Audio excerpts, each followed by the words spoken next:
you can't be pro-children, you can't be pro-women, and then like Trump and men like Trump. Mm-hmm. It is completely opposite. And I got angry, rightfully so, because I have children that I don't want to be, sucked up into that crap. And I don't want anybody else's children sucked into that shit. So, yeah, I kind of got a little heated. And so far, we haven't posted it yet. I've already deleted it. Oh, okay. Well, then I can do it again.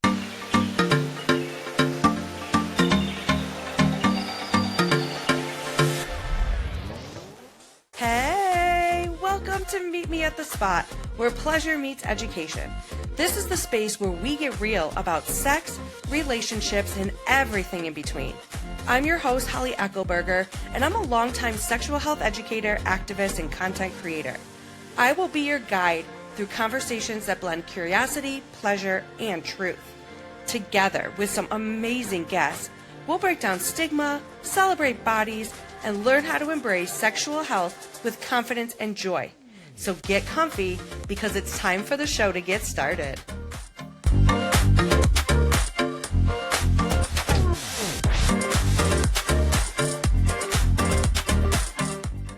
Hello, everyone, and welcome back to another episode of Meet Me at the Spot, where pleasure meets education.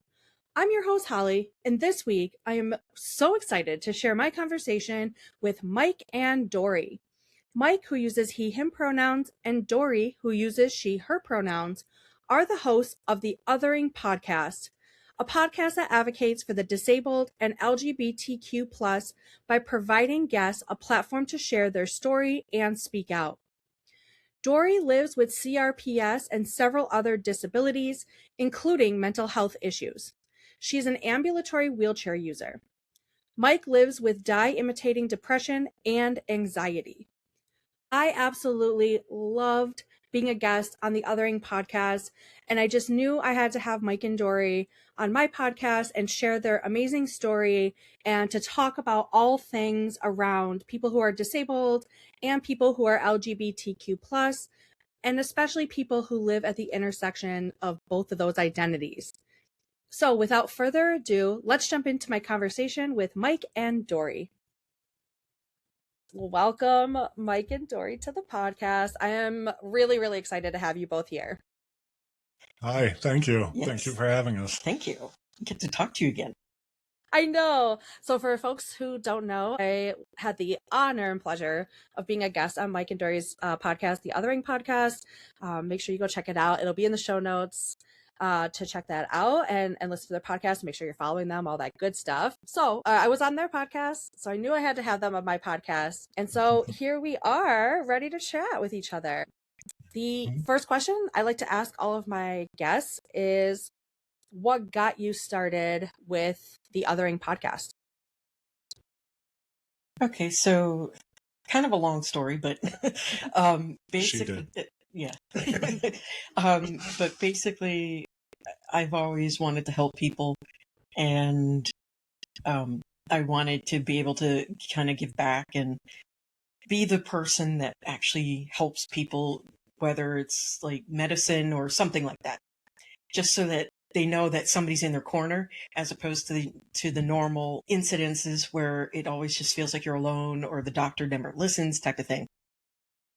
And it ended up becoming a podcast because Mike and I wanted to do something together again. And we had used to do internet radio. We had a show. We loved doing that. And we wanted to do it again. So I said, how about a podcast? And we kind of thought about it, and then we're like, well, what should we do it on? Because talking about anything and everything that doesn't work. Nope. It's great for Seinfeld, but not for podcasts. And so I say, well, why don't we talk about LGBTQ and those that are disabled? And part of my thinking was also because our current regime is going to throw disabled and LGBTQ+ under the bus. They've already started. Which they have done, yes.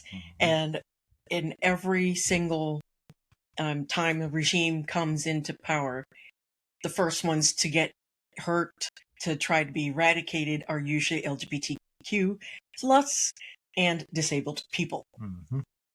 So I decided, you know what?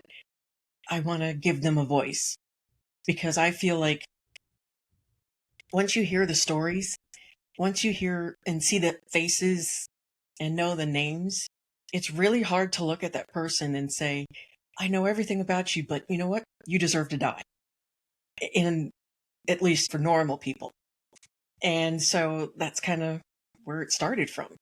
And I didn't think we had a chance of lasting because we were going to do interview style. She had met or kind of formed her community on Instagram, and I thought we would get maybe 5 people, maybe 10 tops.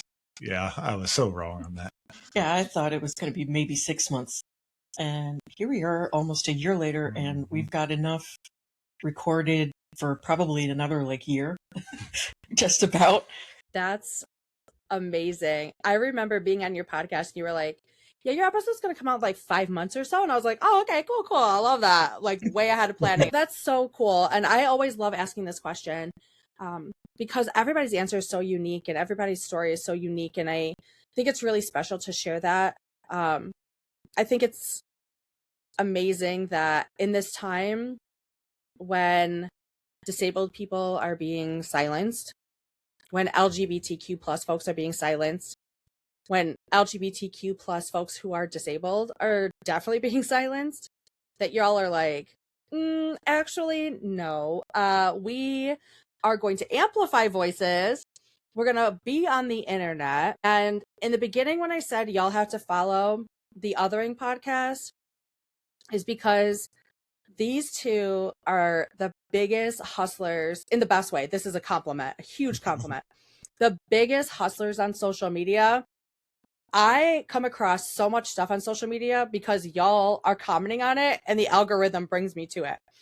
And Mike goes on video and talks about these deep issues. And I know that from seeing your posts and also conversations with y'all that it's not for the faint of heart to have these conversations on the internet. Being a content creator and a podcaster comes with a lot of responsibility and a lot of potential for backlash, and especially the topics that you all discuss. How do you handle it? Well, I'll say, for one, if you mention ICE, you're going to get a lot of people, and none of them are going to like it. For me, I don't know why, but the comments don't really bother me much. I can read it, but it doesn't really, I don't take it with anything. When they call me an idiot, it doesn't mean anything to me because I know who I'm talking to, so I can kind of handle it. However, I do kind of have to keep a lot of those comments from Dory. We actually made that deal in the beginning that I'm going to handle the comments on the majority of our social media because it would bother her a lot more, understandably so. She's kind of lived through a lot more than I have. So I'm not sure what the real answer is as to how I handle it, but I can, and I like clapping back and fighting back and saying things that kind of cut low. And I have fun, and eventually I kind of get tired of it, and I just maybe read it here and there, but I don't really talk anymore and just let it go. So Mike's teaching a masterclass. It is going to be $10 a class on how to clap back at the haters. And that's what I'm calling your class, Mike. Go on the Otheringpodcast Facebook and look at some of those videos of me talking in the comments. You'll see it. And it is rated R in the comments. Yeah. It's pretty bad. And the reason why I don't like to read them a lot of times is partially because some of the things that they say just would get me so angry and just so riled up that I will write them a dissertation of where in hell they can go. And I will give them a map. And then I will tell them in no uncertain terms at how much of a piece of shit they are. Mm-hmm. And I enjoy doing that too. But I'll go overboard. So he kind of takes care of that so that I'm not like sitting there in the middle of the night writing a 15-page answer. And you hold on to it beyond Yes, the reply. I can let it go. that's her. I'm with you, Dory. I can't let it go. I can't let it go. No. Ever. There comes a point where I need to stop, where it starts to bother me. I need to stop. So Yeah. I do, but in the beginning, I can handle it. But it's hard. It's just hard to let it go because I just want to keep talking and keep telling them, you're stupid. This is the facts. And if you don't like it, shove it. And all of these things. And I get upset. And part of it, I think, is because of the fact that I am neurodivergent, specifically autistic and ADHD. And we all know that those two combos together tend to make, especially in females or female presenting people, hold on to things more. And kind of when we get angry, we're angry. And you're also much more of a marginalized person than me. I am a straight white male. I mean, yeah, that's pretty easy life in the grand scheme of things. But you're obviously not white, and you're disabled. What? And this whole time I thought I was. And you're bi. So all of that combined, it makes the experience a lot harder for you, and it makes the comments probably a little different. Yeah, it does. And I appreciate that you do that. Mm-hmm. And that's what we need, is that person that can handle that and kind of take it so that you're protected too. Mike is teaching another class. It's also $10, and it's called just how to do the basic necessities of being a straight white man in America. Yeah, you know what, Mike? I'm just making y'all money today. I'm always looking out for you. I think that's an important balance too, right?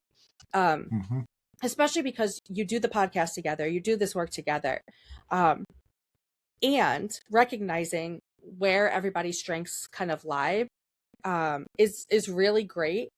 And it's really great to understand this is something I can't do.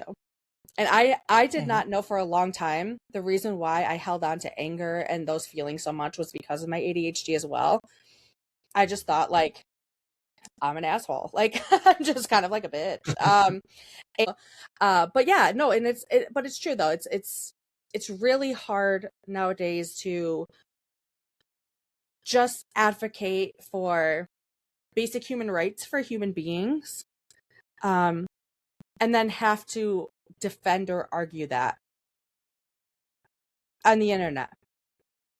In the beginning, I was reluctant to do my own videos. I'm not a big talker, generally. Even on the podcast, it's 90% Dory, and the rest, a few questions here and there, are me. And I'm like that in real life. I don't talk much. So when we kept talking about we got to do some sort of content, I was always saying, what do you want to talk about, Dory? What are you going to do, Dory? And Dory said, I'm not white, I'm disabled, and I'm LGBTQ. People aren't going to listen to me. They need a straight white man.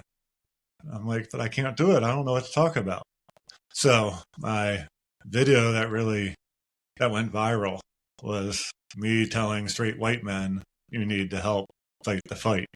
And which you got from me. And since then, I got addicted to it. So I've been finding other things as things come up. Yeah, and honestly, I do my little rants sometimes. I kind of stepped off for a moment because I'm trying to regroup. But I enjoy doing those little rants, videos, where I kind of briefly take a topic and just say, we need to do something about this, and why, and kind of my thought process on it. And sometimes it is a bit vulgar, but sometimes vulgarity is what makes people wake up and listen. We're past the point of, can you please give us this, or can you please do this for us? It never worked in the first place. It's not going to work now. So we're not going to ask. We're just going to take it, and we're going to run with it because we deserve that. Her last one was too vulgar to post. Oh my It was gosh. bad. Yes. It has to do with the whole Epstein thing. And it's just upsetting that those children were tortured like that. And the fact that people are like, oh, yay, Trump, even though his name is the files, it is actually Trumpstein files. Mm-hmm. And for those people to be like, yay, Trump, even though he did all these atrocious things to people throughout his life, just angers me beyond belief. Mm-hmm. And it was talking about the fact that I can't trust somebody who looks at Trump or anybody like Trump and says, yes, that's who we need to follow. This is my great guy. And, sits there and says that he's God anointed or whatever bullshit they want to pull out their ass for. It just doesn't make sense. You can't be pro-children. You can't be pro-women and then like Trump and men like Trump. Mm-hmm. It is completely opposite. And I got angry, rightfully so, because I have children that I don't want to be, sucked up into that crap. And I don't want anybody else's children sucked into that shit. So, yeah, I kind of got a little heated. And so far, we haven't posted it yet. I've already deleted it. Oh, okay. Well, then I can do it again. You told me to. Yes. Mike, what the hell? She told me to delete it. Never listened to her. Actually, Mike, duh. Yeah. No, I'm just kidding. I'm glad that there are platforms for people to talk about these things, because in a lot of forums, a lot of people can't, for a lot of reasons, can't talk about these things. And a lot of social media platforms are shadow banning and suppressing content left and right.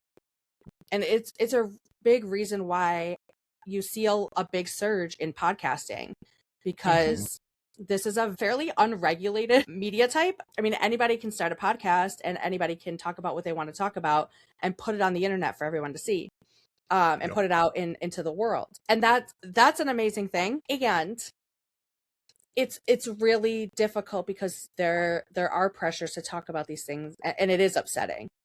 It's very upsetting, and it should be upsetting to every single person who has like an ounce of empathy or a feeling inside of them. It's extra upsetting when you're a parent, because it's a whole nother level of upsetting, and terror, and it's scary. And it's scary to think that these kinds of things happen to kids all the time, even if it's not to this magnitude of like the Epstein files. These kinds of things happen to kids, and that's terrifying. It's terrifying if you have been a victim of sexual assault. It's triggering. I give so much credit for people who are like combing through and giving updates about this, because I could not. I saw on a social media post was almost too much for me. It was less than a paragraph, and it was just horrific. Yeah, because I can't imagine hating something or someone so much that you would want to take everything from them like that. I mean, are you truly that pathetic and that tiny of a person that you have to feel anything by destroying a child? Right. I mean, if you're that unhappy, just cut it off and eat it. I mean, do something else. Just don't touch children. And it should be that simple. Yeah. To get to a place where you need like that level of control and power, and that's the way you can get it, it boggles my mind.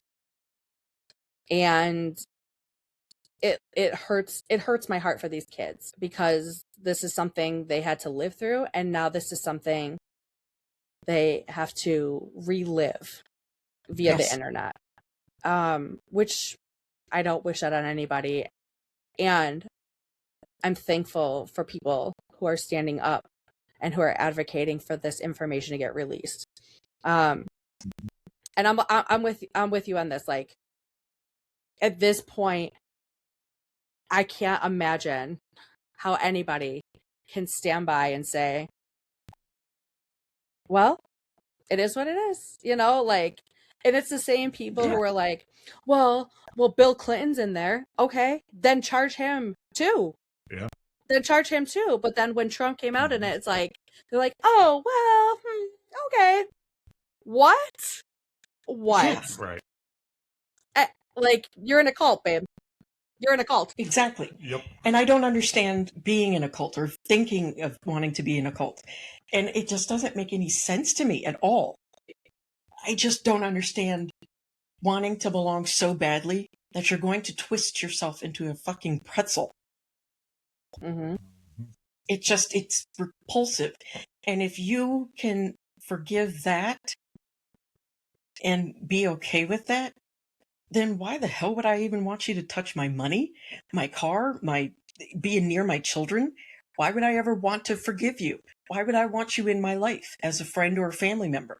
I don't. No. Yep.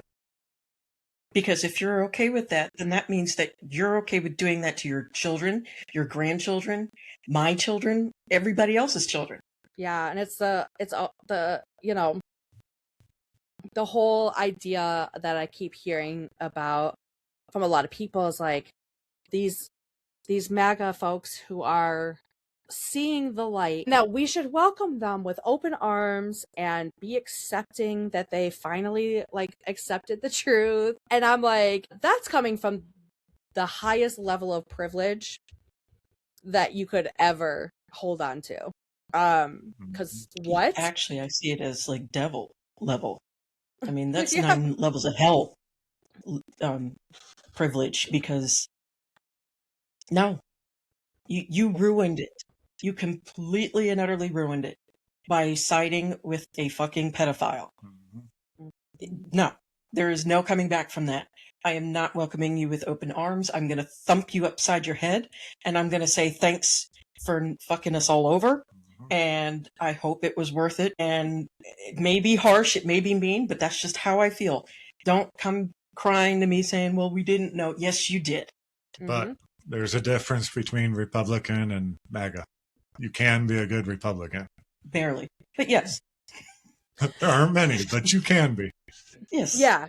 No, for sure. I agree. The game of the politics has changed dramatically. Everyone can agree on that. I think a lot of people have for so long believed this idea that the reason they're down and out on their luck, the reason they're in poverty, the reason they can't get XYZ has been blamed on other, right? Everybody else. It's trans folks, it's LGBTQ folks, it's immigrants, it's Black people, it's women, it's this, it's that. They're the reason for your problems, instead of them focusing on the real issues, which are the systems at play in the government and the people that fund all this going on. We start to blame each other, and we've put this blame on each other. And this was something a long time coming. This wasn't like Trump got elected and all of a sudden it was like, what is going on? This is not our country. Oh no, it is our country. What country you been living in? Where you been? Exactly, because this is from day one that we've been a pedophilic, race-baiting, immigrant-hating, woman-hating country from day one. This is not new. This has been going on for over 250 years. So it's like, welcome to the club, to understanding that this has been the way America has been. This is America. This was baked in it from the beginning. And so people discovering, what? This isn't the America I know. Well, that's because you had the privilege of not knowing the real America. Whereas the rest of us knew it from the get-go because we were marginalized. The accelerated downhill started with Reagan and his devaluing of education and the Iran-Contra affair that ironically ended up arming people like Osama bin Laden, who then grew to hate America and create 9/11. And so we have been at peace for 20 years, I think, total, out of the entire time our country has been alive. No other country is like that. Not one other country. The only one that comes close is the UK. But they have thousands of years of doing certain things. We're 250 years this year, and maybe 20 was at peace. Otherwise, we've been destroying other people's countries, making it so that it's hard for them to live in their own countries. They want to come here for a better life because we kind of made it horrible for them to live in their own country, and then complain when they come over. They keep saying that these parties are the same, and they're not. One party has always stood for progressiveness, and one party has always stood for controlling bodies of women and children and minorities. And it has not changed since the beginning of our country. The name may have, but those two parties have continuously been the exact same throughout our time here, whether they were Whigs or some of the other names that they came up with. And, so this isn't new. This isn't this big revelation of this isn't the America I know. Where you sleep? Because that's the only way you could have not noticed this. I'm right there with you, and people listening to this are right there with you in this, and I think it's good to hear it out loud from somebody, and it's good to hear it out loud in a way that expresses that level of anger, frustration. Like you said, for those of us who've been paying attention, nothing about this is shocking or surprising. Nothing that is happening should surprise anybody when they literally gave us the playbook. Project 2025. It's all, everything that's happening is there.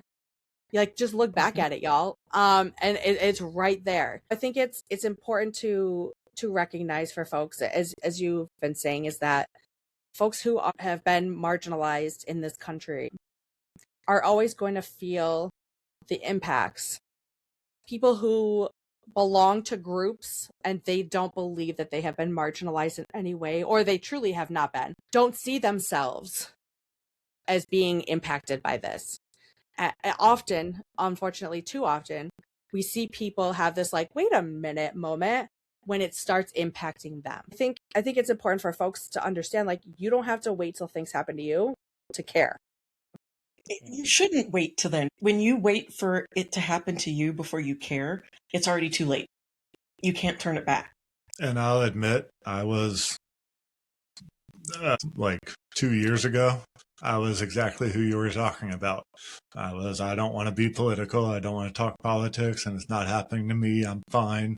I grew up in Midwest, white Midwest, and the typical American dream type of thing. And I was fine. So I thought nothing of it.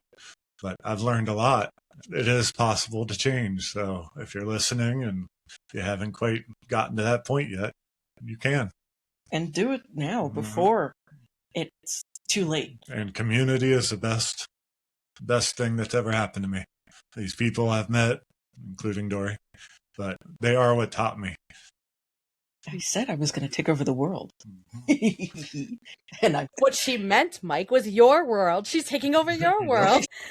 You know what's amazing about this whole thing is that it also still plays into the sex easily and beautifully, because for the longest time, the church was, in order to consummate a marriage, you had to have sex on the altar in front of the priests and all that stuff so that they knew you consummated the marriage and all that. Ugh. And they never left our bedrooms, honestly, because I'm sure, get a lot of hate for this, but it still stems from church, from this insatiable need for them to control our bodies so that we can't enjoy sex as females, because our duty is just to pop them out. And no, I'm sorry. I like sex. I enjoy it. It's good. And if it sucks, you're doing it wrong. Thank you. You're welcome. Mike's teaching another class called. That one's $25. That one's, yeah, we're gonna charge more for that one. That's right, Mike. Get your money. No, it's so important that you brought that up too, because the biggest thing that makes like MAGA folks and people who are just like anti-women, anti-LGBTQ plus, anti-folks who've been marginalized, they hate to see us happy. They hate to see us joyful. It makes them so angry. And so we say something so often in the sex education space is like, pleasure is liberation. Pleasure is part of the resistance. Like, if y'all are not having sex, you're not at least like masturbating, taking care of yourself, having a good old time, whatever that means for you, then you're missing out on a big part of the resistance, because it is so easy to get so angry and be angry all the time. Like, I'm angry all the time. I don't like to be angry. I'm angry. And also, I will make myself sick. And I will be at the point where I cannot do the things I need to do to fight against this if I am not finding those moments of joy.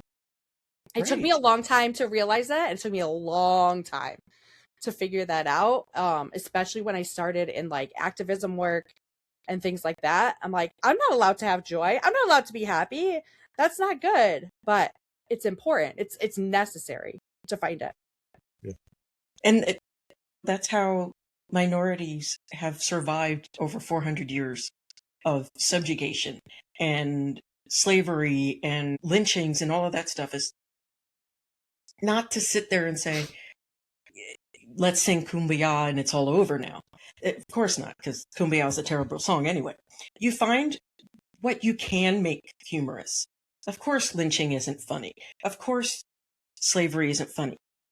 But if you can find something to laugh about during those moments, when you think about the horrific things, that is how you survive.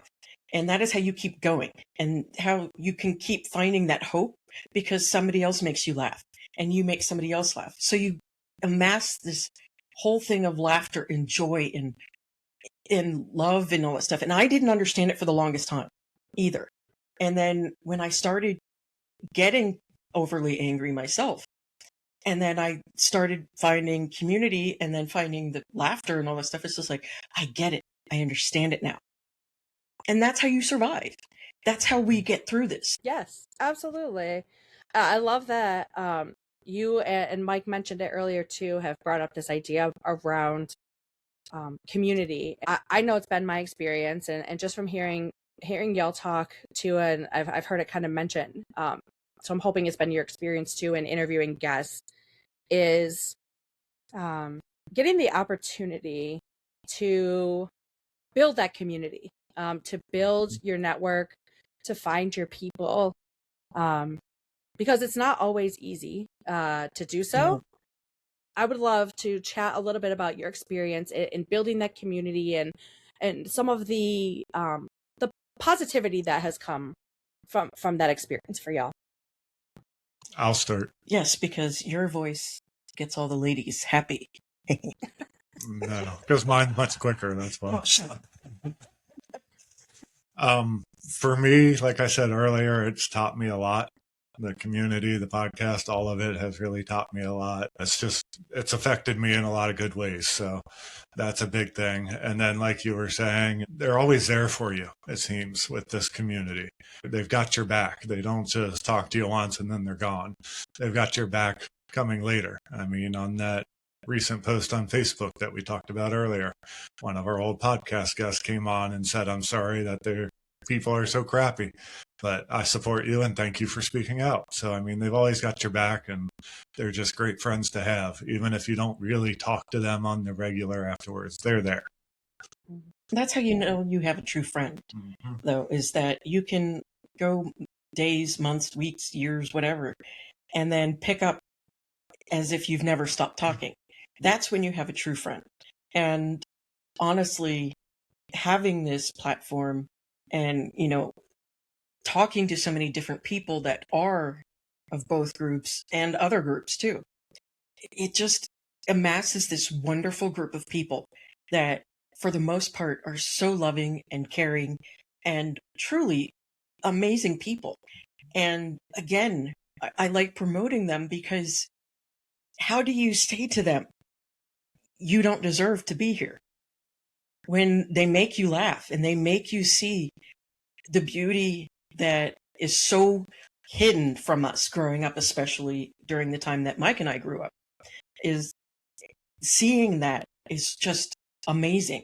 Their joy and happiness that they have for being who they are, because they realize from an early age who they are. And having that knowledge is awesome. And I don't see how you could honestly be so angry that they're happy and not want to find your happiness too. How do you do that? It's wild to me. It's like I just see people being happy, and I'm not sitting over here going, they don't deserve to be happy. Take their rights away. I'm like, they're Right. happy. Oh my gosh, this is amazing. I want to be happy too. Contagious. How do I find Yes. that joy? Exactly. I mean, I can understand if it's like Pollyanna moment where they're just happy about every damn thing, and you want to walk up and say, why are you happy about this? Slap, and you go on your merry way because you feel better. But I'm not talking about that level. I'm talking about just you look at people and you're just like, how dare they be happy? Mm-hmm. And not sit there and say, but why can't I be happy then? What's going on in my life that maybe I could change to make myself happy? And on that note, since we talked to the LGBTQ community and trans people and stuff like that, that sometimes are maybe a little uncomfortable out in public, it's nice to be able to give them a chance to be themselves and to show themselves. And Yeah. we don't show videos, so I guess they're really not showing, but they can talk freely and they have that platform, and it's nice to be able to provide that. It is. Yeah, especially now for a lot of folks, depending on where people are in the country and stuff like that, it's extra scary. And I live in New York State, and fairly safe-ish. Like I don't get complacent in it, but compared to other states, like we're pretty good here and pretty comfortable. But it's still scary. It's still scary for a lot of LGBTQ plus folks. Even in progressive states and progressive cities, you're still going to have horrible, hateful people, unfortunately. And so giving platform to those folks, I think, is just such a beautiful way for them to exist authentically, in a way that feels safe for them to do so. And with two people who provide that safety. So that's a lot of credit to you both that you provide that level of safety that folks can come on your show and talk about these things and be honest. Likewise to you. Yes. You provide the same platform. Yeah. And I try. I mean, we get to talk about sex. So, I mean, It ain't better than that. Yeah. I mean, damn. Yes. I mean, hello. I mean, it's so wild because I'm like, oh my God, all these crazy things just happened today. And then I'll have a podcast interview and we're talking about like all these different levels of kink and stuff like that, and getting like talking about sex toys and different positions. And I'm like, my life is weird, man. My life is so weird, but I wouldn't trade it for the world. It's so fun. And I bet you that a lot of them are so unhappy is because they haven't had good sex. Mm-hmm. Good sex with somebody that you actually care about. It can't just be some random person off the street. It has to be somebody you care about. And share that intimacy with them and tying them up or blindfolding them. All of that is just awesome. Classes begin next Friday, $25 each. Based on what Dory just said, Mike, you better be charging a lot more than $25 for those classes, okay, friend? $50. The price just went up, y'all. Yes, definitely. Because that shit is awesome. And it's funny. What made me realize about all of that stuff was reading about BDSM and kind of seeing that. And I'm like thinking, this interests me. And go out there and explore your own body, because how else are you going to be able to tell them where to go?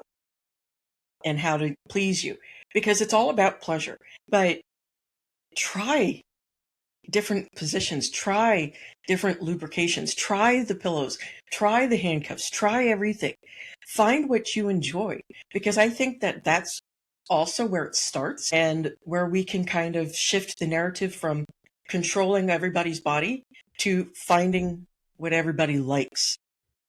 Because when we control how they enjoy their bodies, and they think that touching it, even to just wash, is disgusting and dirty, then that just kind of spreads it out to everyone else. That's how you breed hate, how you breed discomfort and everything, because it all stems from the body. Oh, 110%. I always say, like, the work that I do around sexual and reproductive health and reproductive justice is like, it's tied to everything. A lot of this stuff around shame, as you said before, Dory, stems back to religion and the church, and is now being infiltrated into laws that are being passed. And again, it's not, none of this is surprising. Again, this is all has been laid out in Project 2025. They've been just outwardly saying these things. I think a lot of people were very much like, they can't do that. It's like, they're not supposed to. So you're right on that front. They've been doing this for years. Exactly. Listen, I could talk to you guys all night.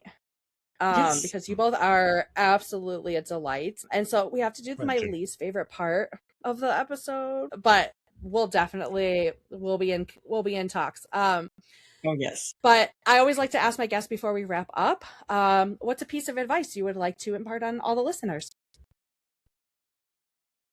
Stop letting what you think or what your pastor thinks God is telling you, and actually find it out for yourself. If you're into church, then figure it out for yourself. Don't take their word straight. Yes, they've studied the Bible, but a lot of times what they're telling you is something that Jesus would never say or do.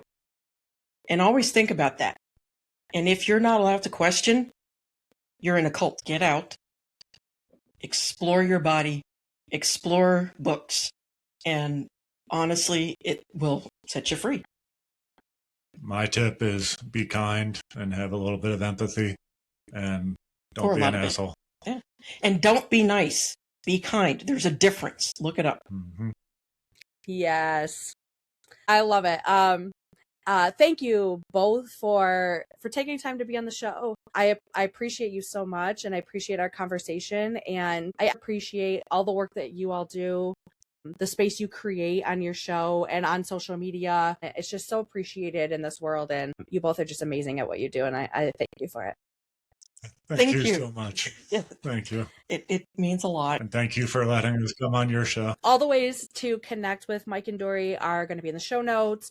Make sure you're following them on social media, and definitely be following and loving on their podcast. But again, thank you both so much. I appreciate you.